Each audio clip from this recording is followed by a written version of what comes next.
Lecture 59, The Training of Gorean Slaves. How Slaves Pleasure Slaves, and the Path from Collar to Service. A lecture by Sarakin Thorne.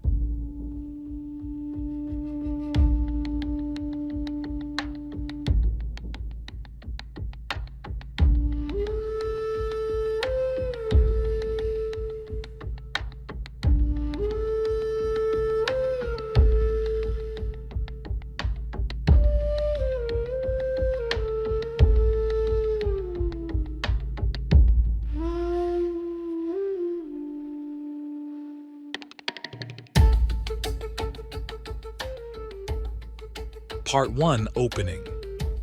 Masters, mistresses, free men and free women, Kajere and Kajeri, I greet you. The circle is open. We have spoken of many things, the home stone and the caste system, the cities of Ar and the jungles of Shendi, the warriors of Torvaldsland and the merchants of Kos and Tyros.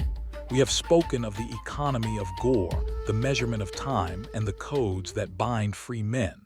But there is a topic we have not yet addressed in detail, a topic central to Gorean society, a topic that defines the relationship between free and slave, between master and property, the training of slaves.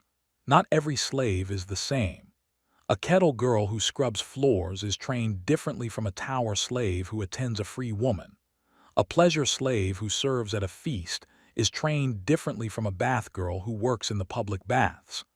A male field slave who works the crops is trained differently from a silk slave who serves a free woman's private needs.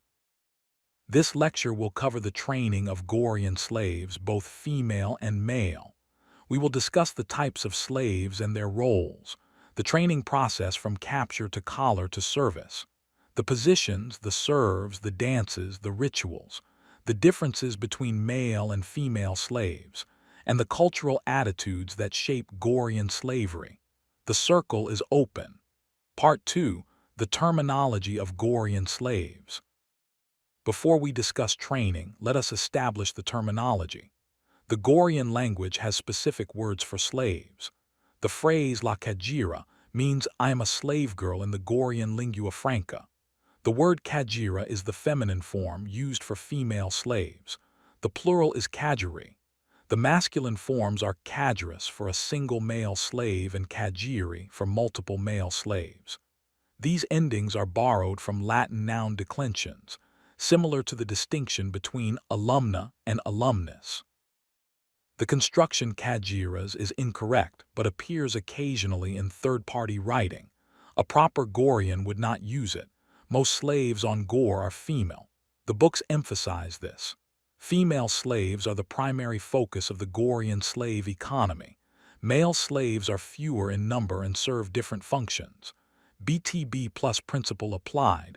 The terminology is canonical. A role player referring to a female slave should use Kajira. A male slave is a Kajeris. The incorrect Kajiras is a mark of ignorance, either in character or out of character, depending on the context. Part 3, The Silk Colors, Markers of Training and Status. The silk a slave wears tells the world her status, her training level, and her availability.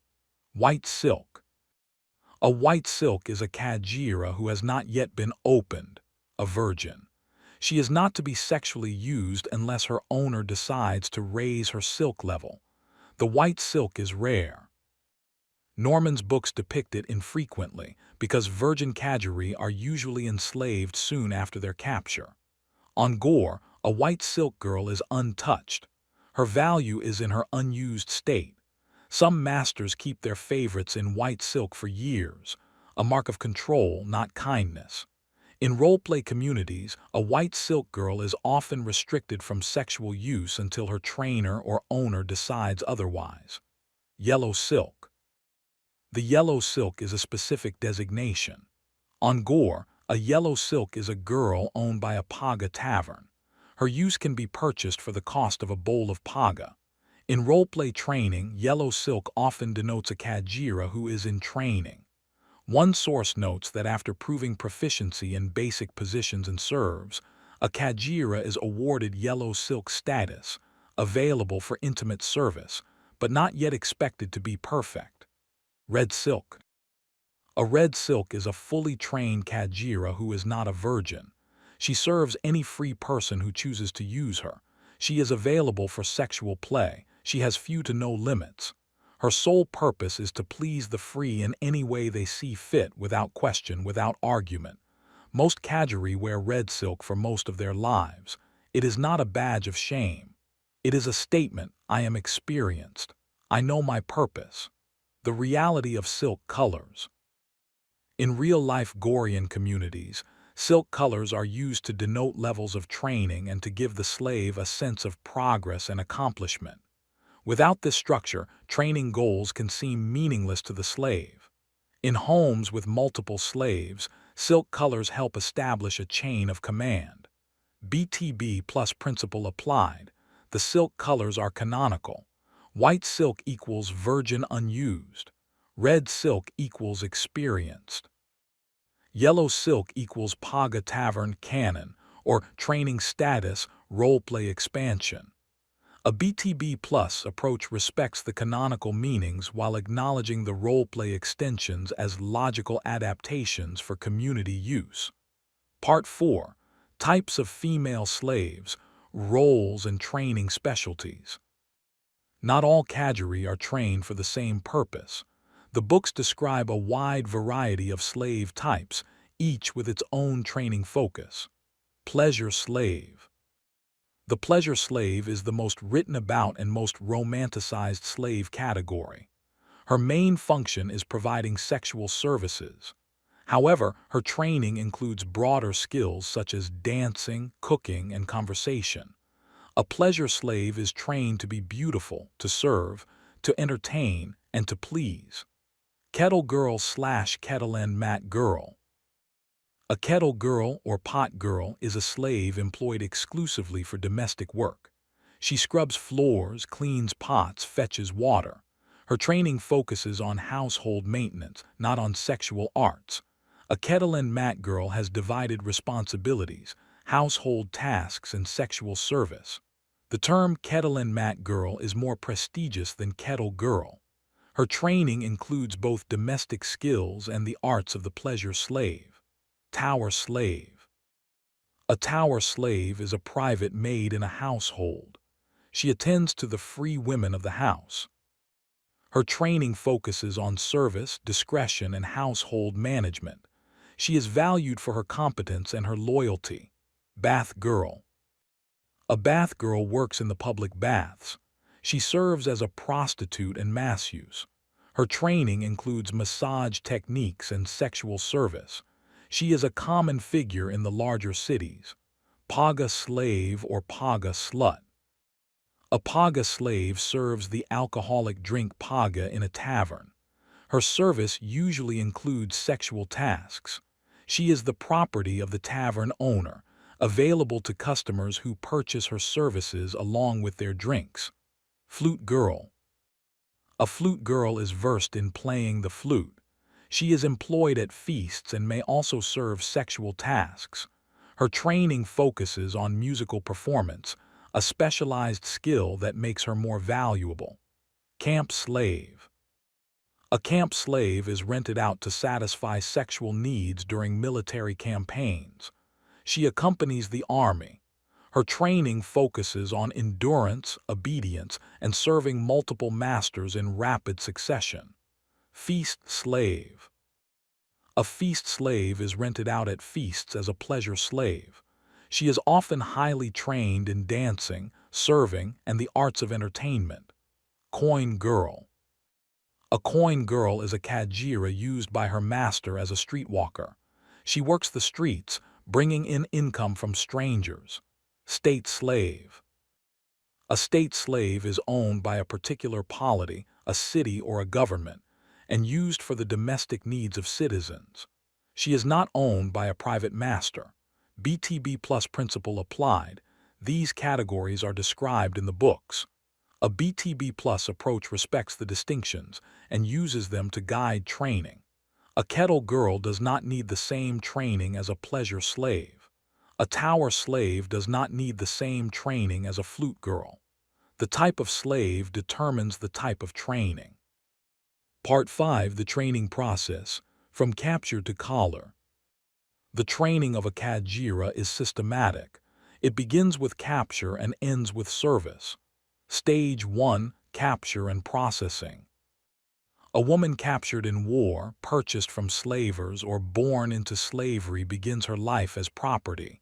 She is stripped of her former identity. Her clothes are taken. Her name is forgotten. She becomes a blank slate.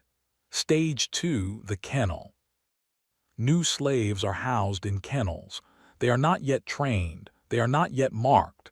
They are simply contained.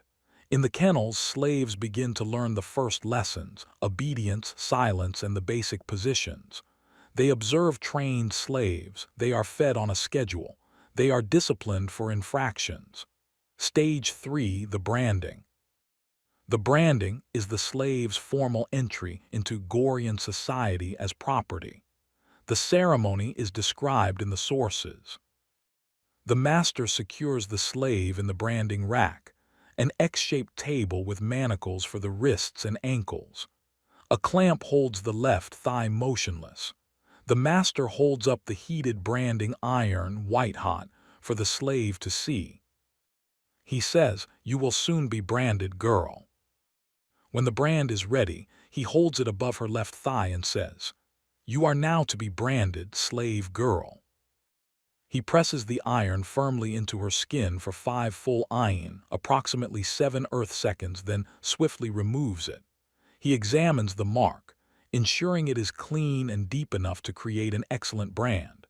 It is common Gorean practice to allow the slave the luxury of screaming, since it is in effect her final act as a free person. After the branding, assistants may apply oil and salve to reduce infection and promote healing. Stage 4. The collaring. The collaring ceremony formalizes the slave's submission. The slave assumes the position of female submission, kneeling, leaning back on her heels, her arms extended, wrists crossed, her head between them, down. The master speaks and the slave repeats. This girl wants her name of her home city or town or of earth. Herewith submits herself, completely and totally, in all things, to him who is known as his name of his camp. His girl, his slave, an article of his property, his to do with as he pleases. The master produces the collar, the slave collar. If it is engraved with his name or an inscription, he reads it to her, making sure she understands what it says and means. He places it about her neck and snaps it shut with a click. The master then asks 3 questions. Who were you? The slave answers with her former name. What are you? This girl is your slave, master. What is the girl's name? Whatever master wishes. The master then gives her a new slave name, which can be taken from her or changed at any time according to his whim. Stage 5. Training. After branding and collaring, the slave begins formal training. This can take weeks or months. The content of the training depends on the slave's intended role. BTB plus principle applied. The branding and collaring ceremonies are canonical. The search results describe them in detail. A BTB plus approach respects these rituals as the formal entry of a slave into Gorean society. They are not optional. They are not to be skipped or simplified without reason. Part 6. Basic slave training positions. The first lessons for any slave, male or female, are the basic positions. Standing as a slave. The standing position is described in Slave Girl of Gore, page 249. He looked me over. I stood beautifully, back straight, head high, belly sucked in, hip turned. No woman can stand more beautifully than as a Gorean slave girl. The slave stands with back straight, head high, belly sucked in, hip turned. This is not a casual stance. It is a display of beauty and submission. Nadu. Nadu is the first position a slave learns. It is the standard kneeling position for a slave before her master or mistress. The slave kneels with her head held high, eyes downcast in respect but not shame. Her knees are spread wide open. Her shoulders are back. Her back is straight, often arched in a subtle manner to move the breasts outward in an offering thrust. Her hands rest on her thighs. Some masters prefer the palms to be facing upward, displaying the offer of submission and service. Bara is another kneeling position. The specifics vary by training manual, but it generally involves a more vulnerable posture than Nadu. Karta. Karta is a submissive posture, often used when a slave is being disciplined or inspected. Collaring position. This is the position used during the collaring ceremony.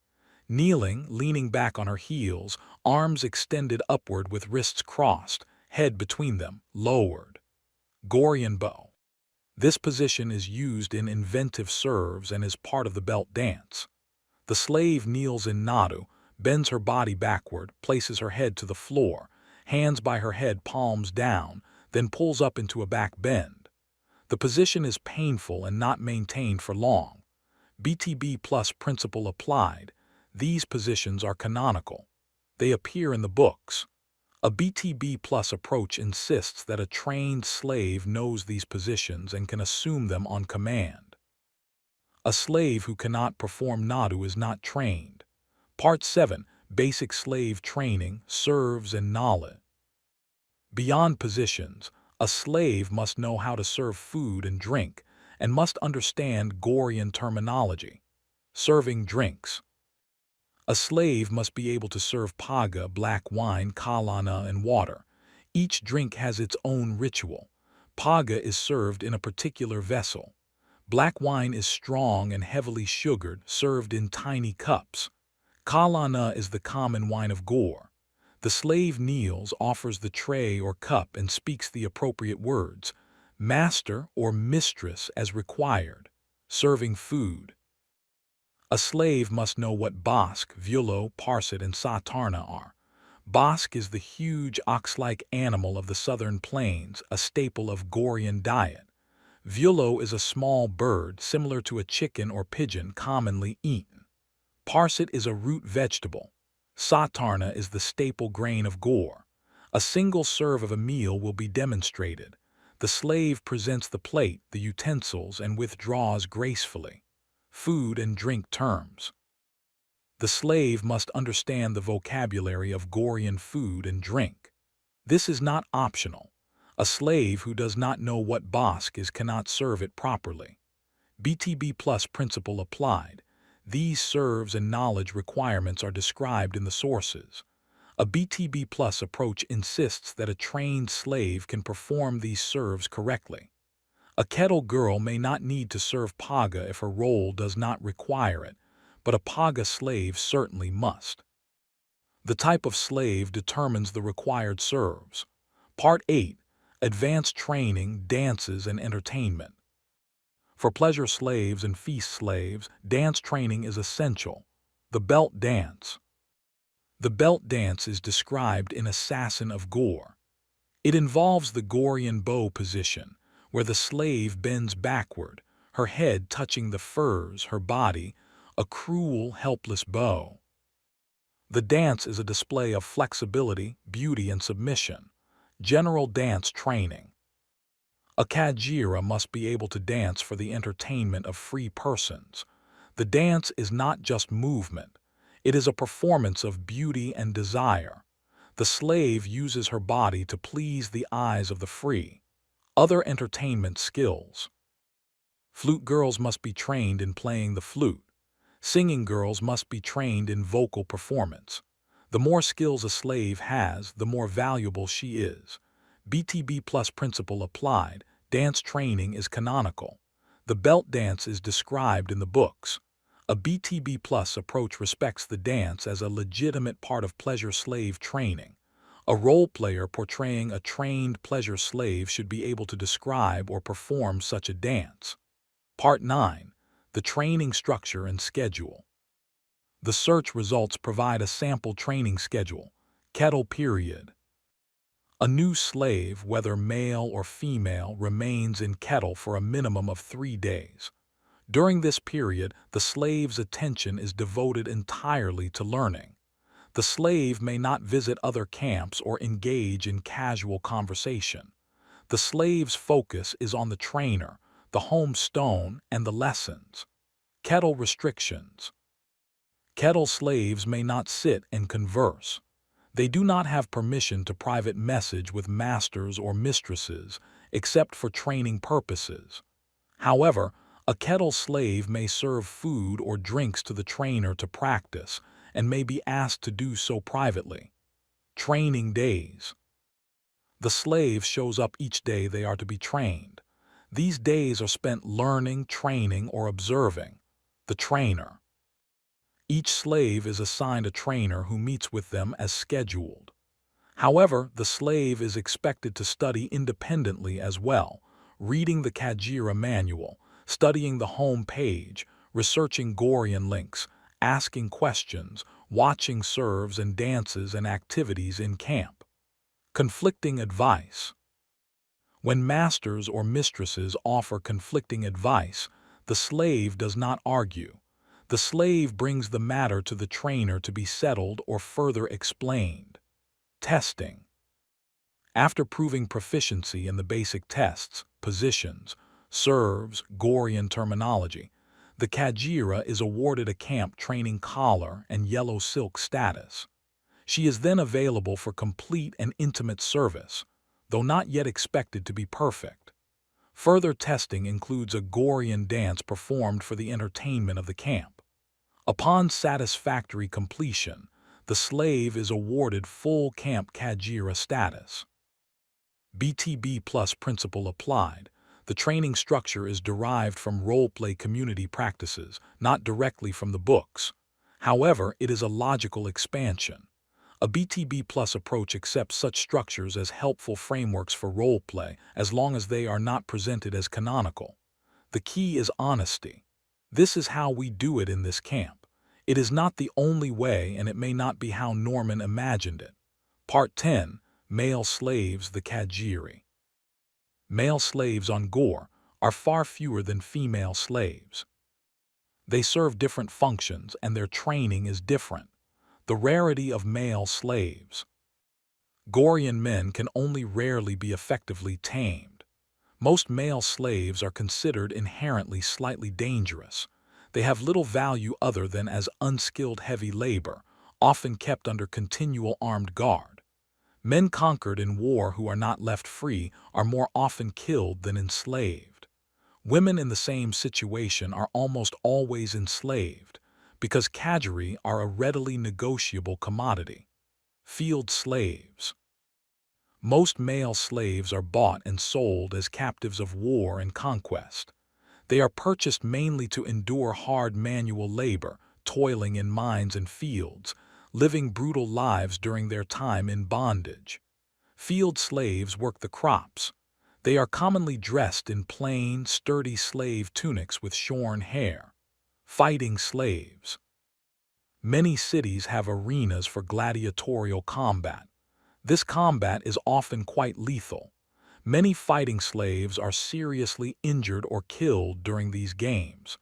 These male slaves may learn the use of certain weapons, primarily cesti and other common arena weapons. Silk slaves, the exception. A male slave kept by a woman owner for bedroom duties is a silk slave. This is the exception. Most male slaves are used for hard labor in work gangs. One fan fiction account describes the training of a silk slave. You are special, Roland. You are to be a lady's gentle silk slave. The training of a silk slave is different from that of a field slave. He is taught to be submissive to women, to banish any dominant male thoughts, and to be fully submissive before a woman. His household duties involve dressing and bathing his mistress, attending to her every whim, assisting her on the public streets, and should she desire it, offering her sexual service in private. Restrictions on silk slaves. A silk slave never attempts to face strip a free woman. Such an act implies dominance that a silk slave will never have.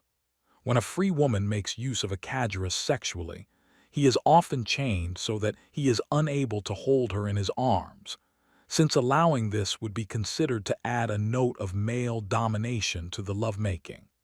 Some free women carefully avoid kissing a cadgerus when making sexual use of him. They would consider it degrading to soil their lips by touching them to the body of a mere slave. Social status of silk slaves. Only a small minority of rich free women on Gore own silk slaves.